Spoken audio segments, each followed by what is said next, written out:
Yo, what's going on YouTube? It is Garrett, aka Solarboard Gary, and I am back at y'all with another video. Today, we're gonna be installing pistons with the connecting rods. This is gonna be an interesting task due to me not having any experience with it, but I watched enough videos to actually get me going on it. Doesn't seem like a difficult task. We're gonna go ahead and knock it out, see what it's all about, and I'm gonna document it and take you guys along the way. All right, stick with me. As you can see, we got our piston head here, Manley piston. Really beautiful. And then of course we got our BC H-beam connecting rod. Looking really good.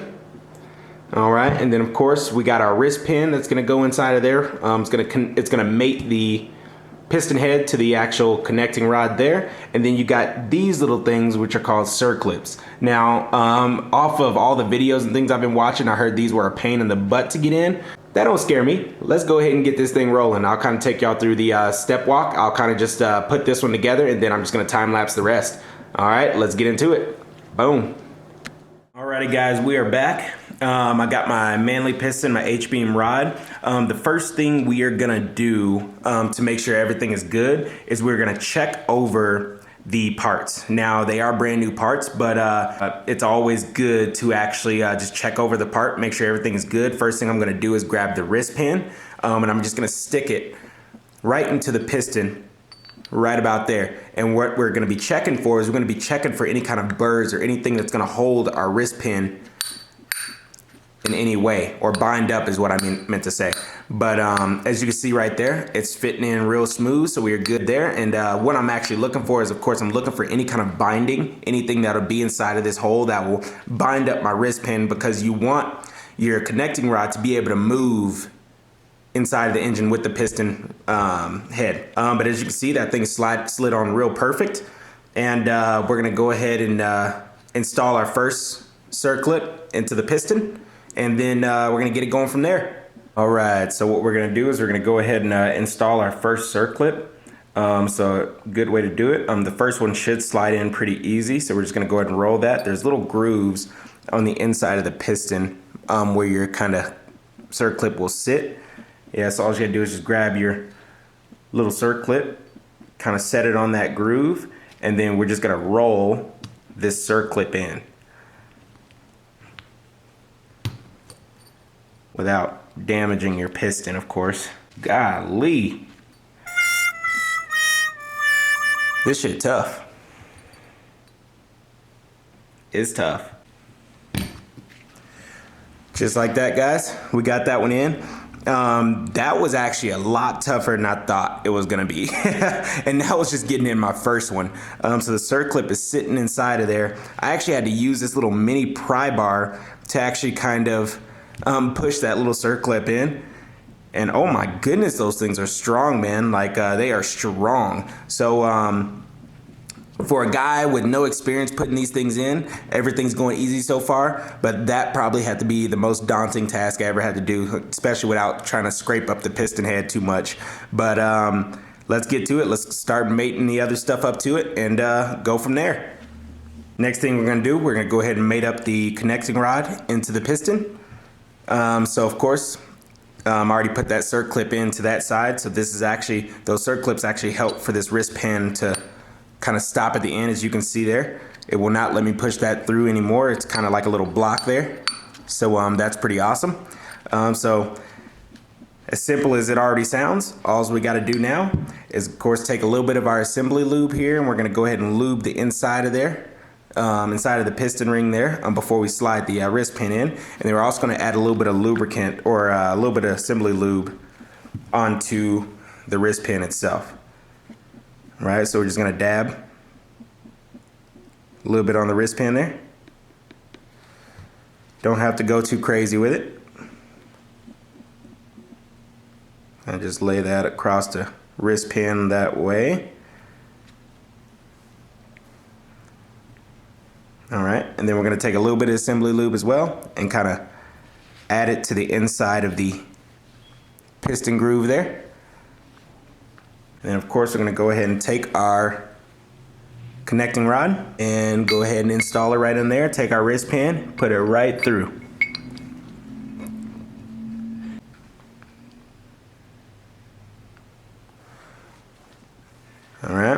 Just as simple as that. We're gonna go ahead and add our circlip on the other side, and we'll have a complete piston. And then we're gonna knock out all the other 5 of them. Let's do it. Next circlip going in.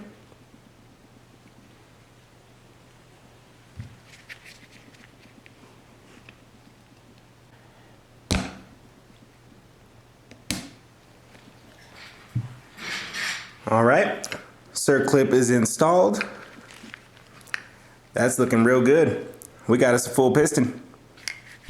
Now I'm gonna go ahead and just crank out the other 5, and then I'll show you guys the end result. Let's get on the time lapse.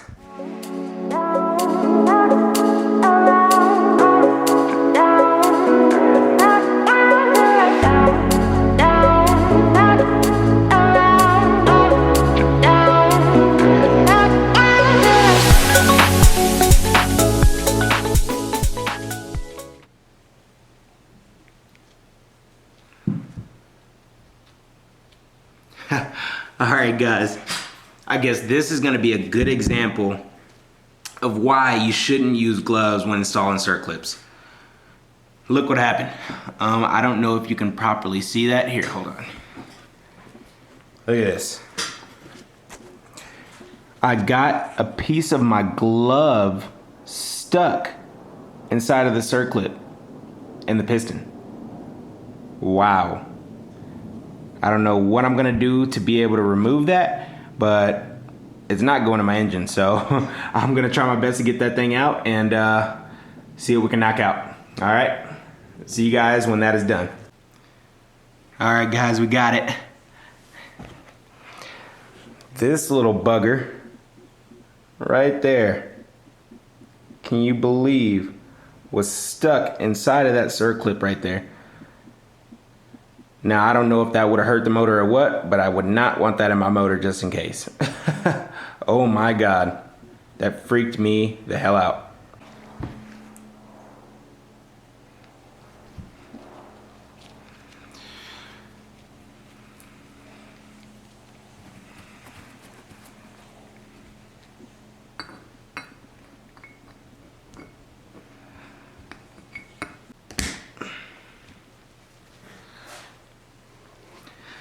Whew.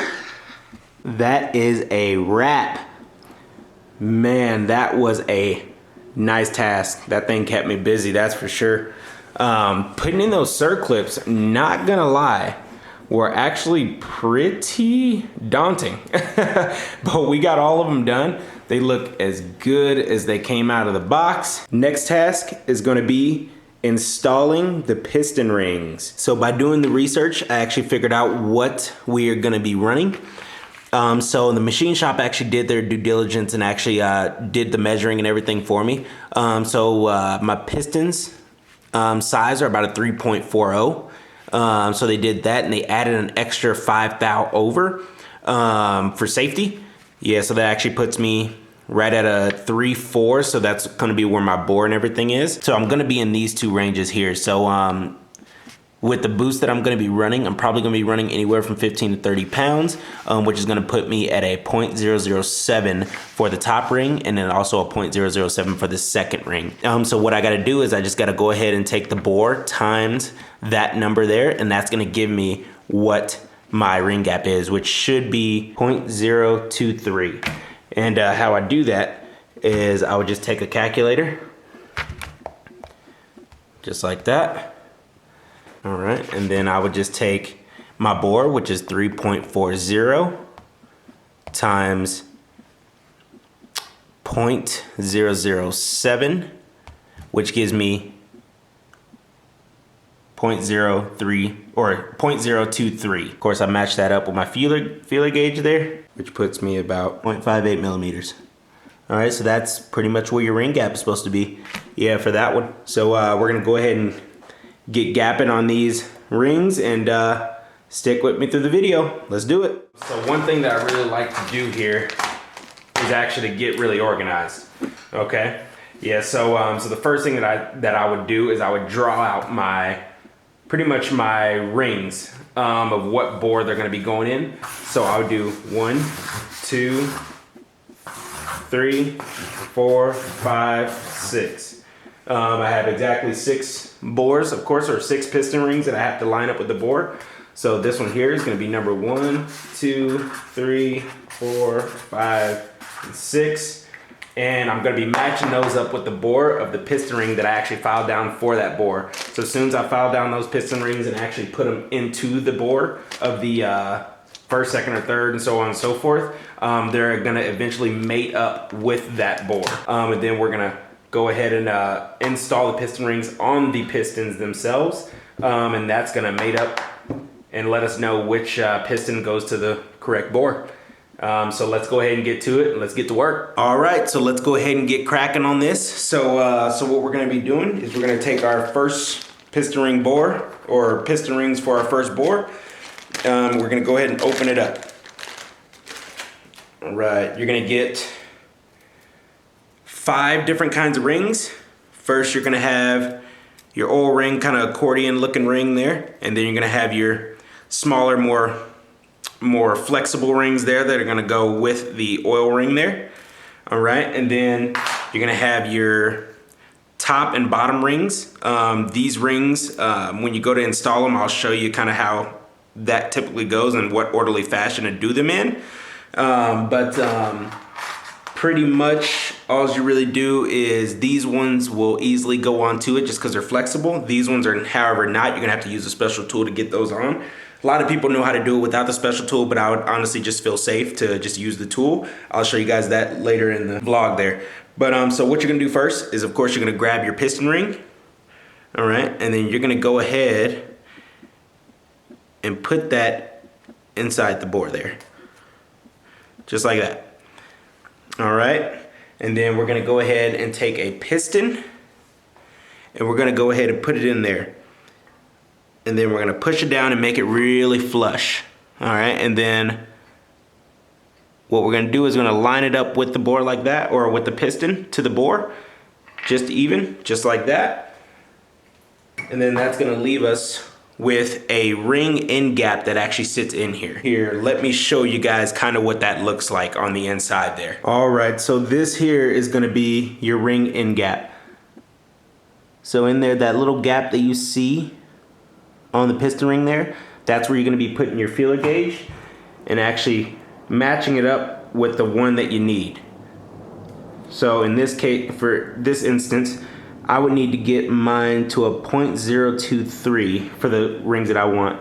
As you can tell, if I put this in here, it does not match up at all. So I'm gonna have to do quite a bit of filing in order to get that to the spec that I need. Alrighty, so we are gonna be filing down our piston ring. Yeah, so what we want to do is we want to figure out which ring that you're actually grinding. That's always going to be the key. So I got the second ring here, and actually according to the instructions, you want the bottom, there's a little bevel right here that actually is supposed to mount downwards onto the piston. But what we're going to do is we're going to go ahead and set it on our piston ring grinder here. And what you want to do is you want to take the flat side, and I mean you want to keep it as flush as you possibly can against the grinder. So, but you also want to hold pressure at the same time. That's what these little dials here are going to be for. So you want to press it right against the dial and kind of move the flat edge right onto the sand tool there. Keep that as flat as you possibly can. And then when you're grinding, and this is a really critical step, when you're grinding, you do not want to grind from the piston ring. You don't want the shavings to go outward because it would always mess up your piston ring. A lot of people do that. I see on videos and things like that, and they say that is the wrong way to do it because it will actually pretty much cockeye the filing of the piston ring. So what you always want to do is you always want to make sure the piston ring is getting filed backwards. You want it to come towards you. That's just going to be the proper way to file your piston ring. So let's go ahead and get started. Let's get this one filed down. So the end gap that we were at when it was in the bore without any file down at all, we were at a 0.08, or I'm sorry, 0.018 is where we were at. But we need to get to 0.023. Yeah, so we have to take off a little bit of shavings there, but let's go ahead and get her done. So gonna go ahead and flatten her on up with the dial there. Add a little bit of pressure there. Just go ahead and give her a grind.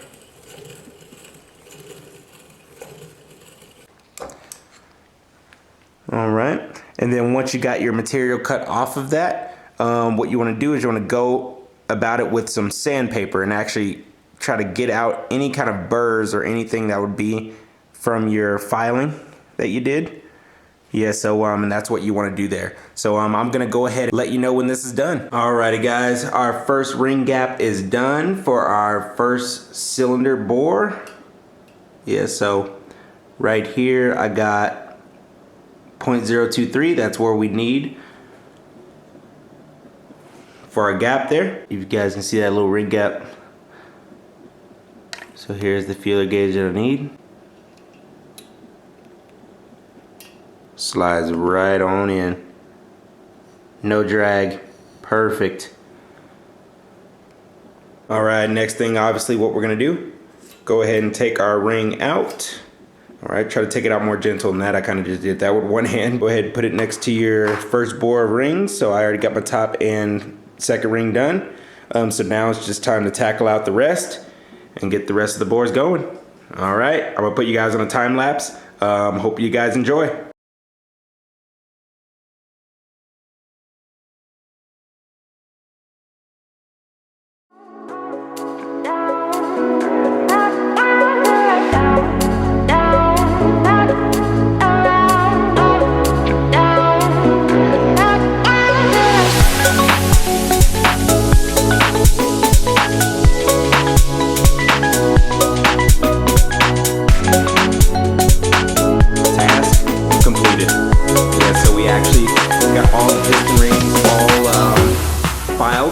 Everything matches all the bores. Of course, this is our first bore all the way down to the 6th bore. Just went from top to bottom. All right, so now that those are all measured, now next thing we're gonna have to do is, of course, I have to get the ends of the rods off. I should have done that actually in the beginning, but actually I wasn't paying attention too much. So we're gonna go ahead and put this thing on a vise so we can go ahead and get this back part off, and we can put those rod bearings and things on the inside there.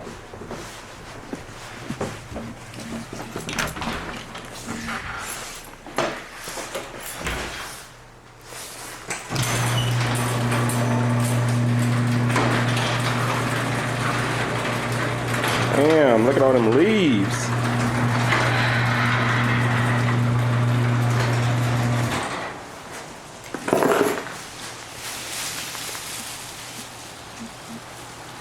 My precious babies.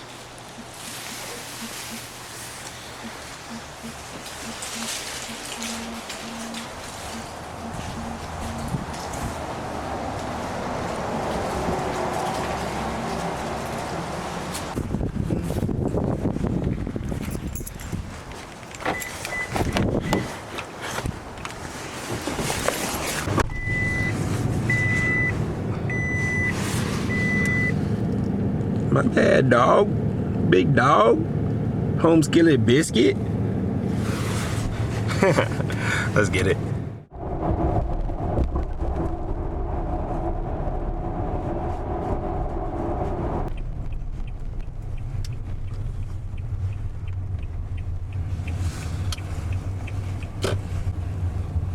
Harbor Freight, boys.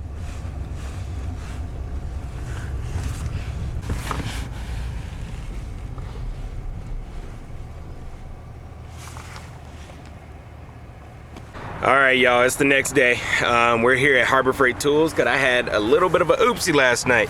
So I couldn't find my vise. And you need the vise in order to get the rod bolts off. And actually, I should have done that way in the beginning, but I wasn't actually thinking that far ahead. I guess so. But either way, we can still knock this shit out. I just have to get a vise. I can't find my vise for some reason. I packed it away and I just can't find it, stored away in some box or something like that. Just ran over here to Harbor Freight, just grab another vise. So we're just about to grab that and get back to the house. All right, I'll see y'all back at the house.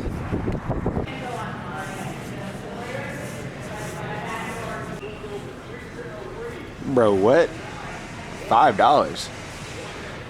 Hey, this makes to be some cheap shit, but I'm about to grab it. That's for showsy.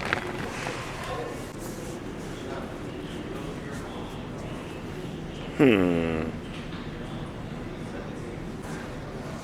think I'm gonna go with this one.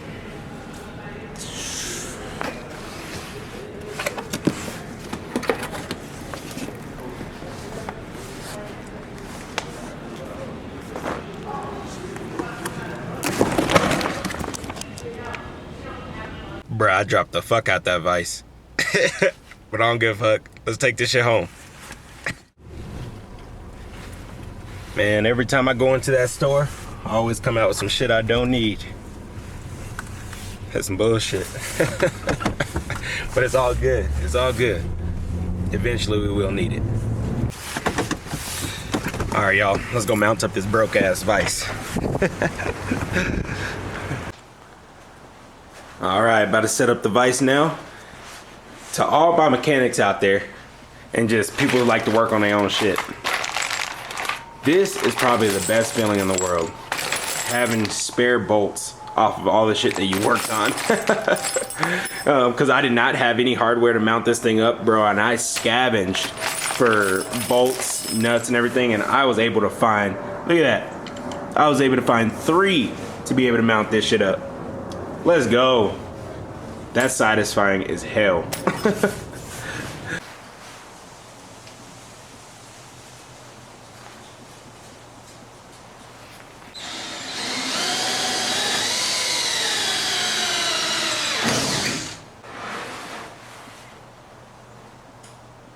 Sheesh, on point. Yes, sirree. All right, y'all, vise is all set up. Looking good. All right, so you guys obviously know why we're here. So let's go ahead and get these end of the rod bolts and everything off of there. All right, so the first thing I'm gonna do is I'm just gonna grab a towel, put it around my parts. Of course, we obviously don't want our parts getting damaged from the vise.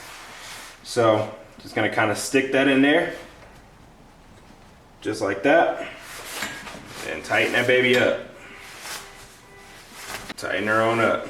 You don't gotta go too hard, just enough. All right, then I'm gonna take my 7/16, fits on there just perfect. And we're just gonna pry that baby off.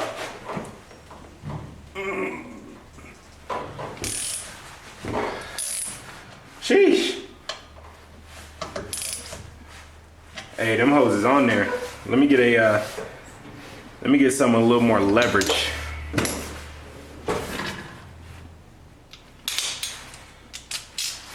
All right, that should work.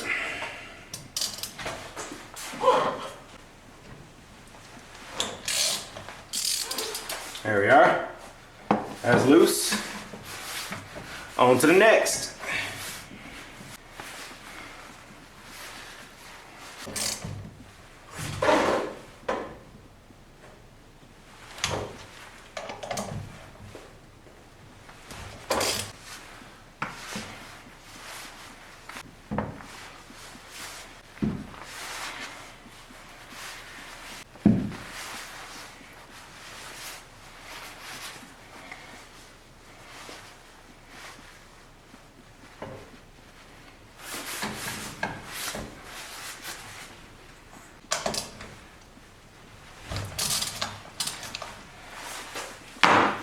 Got the job done. That's what I'm talking about. Harbor Freight for the win. Next project is going to be putting on the piston rings, all right, and getting these pistons outfitted to their bores. So of course we're gonna start out with number 1. So of course, I'm gonna go ahead and open this thing up now. Boom, everything's already been filed. Everything's perfectly good to roll. All right, so things you're gonna need, of course, are gonna be your piston rings, the piston, and then of course you're gonna need a piston ring expander tool, which actually I need to grab right now. Here, I'll be right back. It's gonna look something like that. Piston ring expander tool. All right, just helps you to open up that first, or the top ring and the bottom ring, compression rings. So we'll be using that. But as of right now, let's go ahead and get things kind of outfitted. All right, First one we're going to start out with is, of course, our oil ring. So this one here can just slide on. Just kind of twist this one on. It's right at the bottom down there. Next one is our oil control ring. Slide that baby on down there. All right.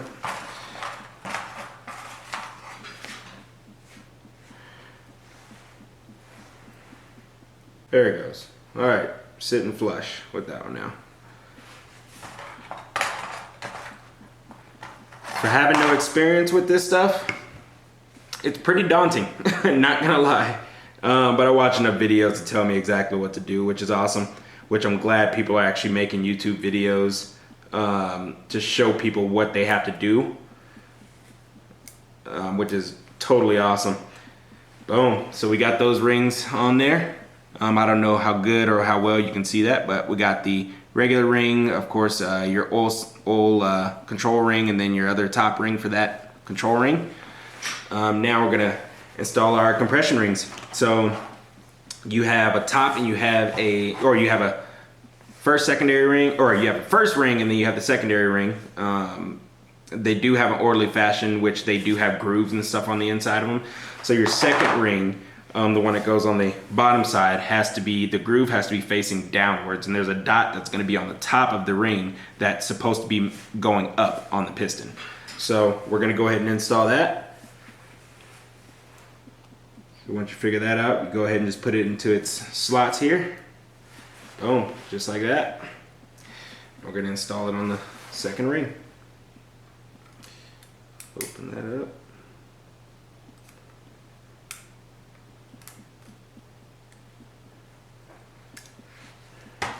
Boom, that one's in. All right, now we're going to go ahead and put our top ring on. This one also has a groove. Groove needs to be facing up. That's better. All right, go ahead. Pop that baby on. All right, rings are installed. Now let's go ahead and knock out the other ones. Get it going.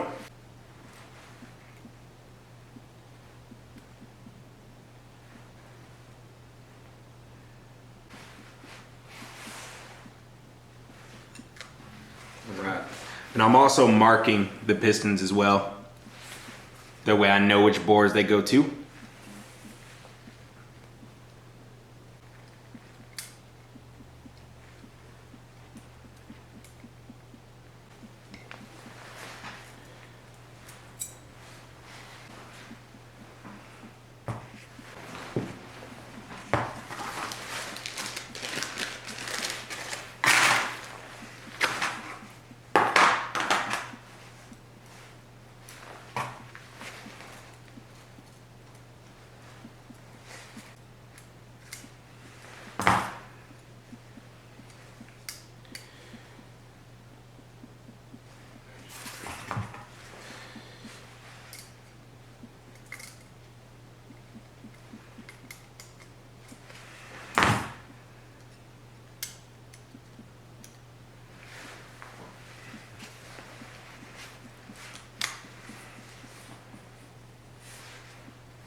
Task complete.